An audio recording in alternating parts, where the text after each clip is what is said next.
Salut. Dans cet épisode 8 de ma série de ce tutoriel web, je vais t'apprendre comment on fait des tableaux en HTML.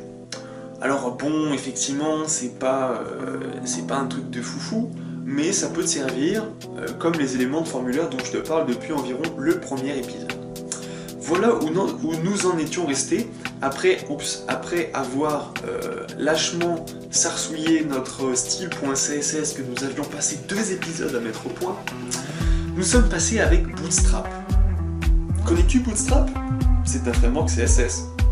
J'en ai parlé dans la vidéo d'avant, j'espérais que tu t'en rappelais. Mais peu importe, nous sommes ici pour parler des tables en HTML.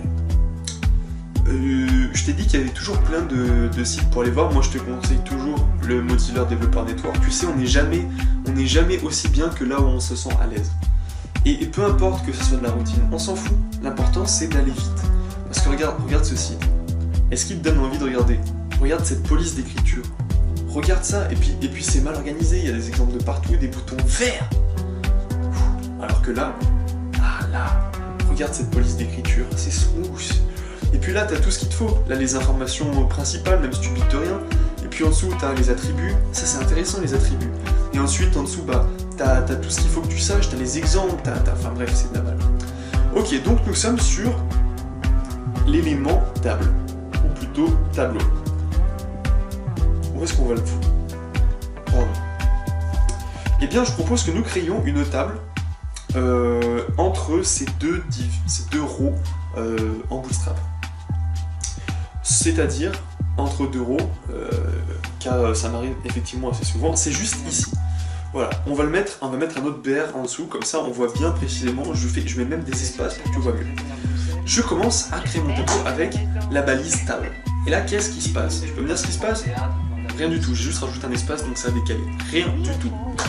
Un tableau, c'est composé de quoi? Tu peux me le dire? Non, tu peux pas me le dire. Eh bien, moi je pourrais te le dire de mémoire. Tiens, regarde, on va faire un test. En haut, il y a un header. Et un header, c'est donc la première ligne, c'est là où tu vas mettre le nom des colonnes. C'est des TH, enfin c'est dans du THEAD et ensuite il y a des TH. Et puis ensuite tu as donc les différentes colonnes qui sont elles dans le T-body, T-head, T-body, comme dans le HTML, c'est quand même bien foutu. Hein. Et puis dans ce T-body, donc t'as des rows, des TR, et dans ces TR tu mets des TD, D pour, je sais pas, peut-être division ou autre chose. Est-ce que j'ai raison? Il semblerait que j'ai raison. Ah bon là c'est une table toute simple. Mais voilà, j'ai dit T-head, mais ah si voilà. Table with T-head, T-foot, un T-body. Alors ça c'est le truc le plus chiadé. Est-ce qu'on a envie de faire ça? Est-ce qu'on a envie de faire des trucs chiadés toi et moi? Je crois pas, hein, pas pour l'instant. On va commencer avec cette table toute simple. Donc, comme je te l'ai dit, un tableau c'est des rows. Des rows ça veut dire ligne en anglais. Donc on va créer un premier row, TR, voilà. On va même en créer 2 autres. Donc ça c'est le deuxième, et là c'est le troisième. Jusque là tu suis. Qu'est-ce qui se passe maintenant dans mon HTML? Eh bien, rien du tout. Et c'est normal, parce que tant qu'il n'y a pas de contenu, il n'y a pas de contenu. Je pensais que ça allait faire des lignes, mais on va regarder ce que ça fait précisément avec l'inspecteur. L'inspecteur, c'est celui qui a toujours raison. Ma table, comme il y a rien dedans, ok, elle n'est pas du tout affichée. Soit. Très bien. Ok, alors, donc, nous allons remplir ce premier row, cette première ligne, avec des TD. Les TD, c'est les cellules du tableau. C'est donc les petits morceaux. Hein, quand tu fais des rows et qu'ensuite tu fais ça, et ben là ça fait des cellules. Tu vois mon schéma là? Il est quand même bien expliqué. Donc ce premier TD nous l'appelons, allez, ligne 1, case 1. J'avoue que j'étais pas très inspiré, mais au moins tu vas comprendre le principe. Ok, donc je fais ligne 1, colonne 2, ligne 1, colonne 3. Qu'est-ce qui se passe maintenant? Et ben tu vois, regarde, c'est quand même joli ce qu'on a là. Je fais inspecter, première case, deuxième case, troisième case, et ben voilà, on a un superbe T-body machin. Alors c'est très moche, On va couper Bootstrap 2 secondes pour que tu vois ce que ça fait par défaut, parce que là, en fait, c'est la faute à Bootstrap. C'est vrai, hein, je dis pas ça pour me dédouaner.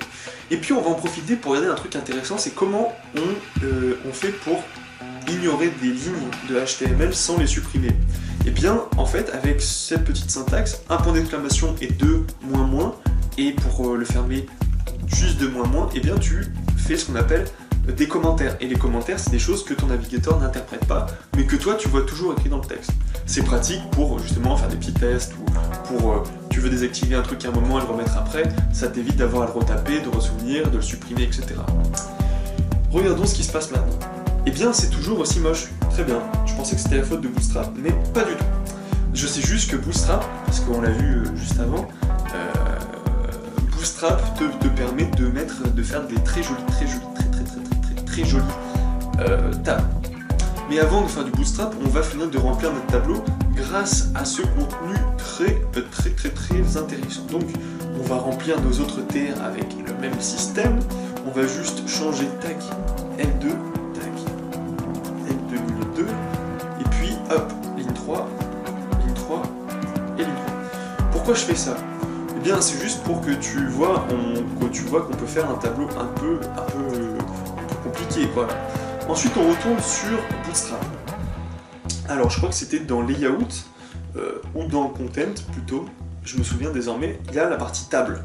Voilà, donc comment on fait une table en Bootstrap, avec Bootstrap? Eh bien, on prend la classe table, et apparemment, ça fait tout, je dis bien tout, tout seul. Et voilà. Qu'est-ce que ça fait? Attention, j'actualise ou j'actualise pas? Allez. Qu'est-ce que c'est? J'en reviens pas comme ça. Regarde comme c'est propre. Tout ce que j'ai fait, c'est j'ai mis classe égale table. C'est quand même... C'est beau la technologie, non? Bon, voilà. Maintenant qu'on s'est bien amusé, je vais parler un petit peu des trucs plus chiadés. Donc, là tu vois qu'on a la partie THead. Alors à quoi ça sert la partie THead? Eh bien, je te l'ai expliqué un petit peu avant, c'est que ça fait des headers. Donc le THead, ça remplace, il me semble, rien du tout. C'est juste une décomposition supplémentaire. Donc on fait THead. Voilà, THead. Et puis on va mettre tous les autres rows dans un T-body. Je te l'ai dit juste avant, enfin tu pourrais suivre. Hop, voilà, bon. Tac, tac. Tac, tac, et hop, hop, je colle, et nous avons désormais un T-head vide et un T-body qui ne l'est pas. On va donc remplir les cellules du T-head qui sont incluses, comme tu l'as vu dans la syntaxe présente dans table chiadée de Mozilla Developer Network. Donc table T-head, TR, on rajoute juste, tu vois, cette section T-head, T-body.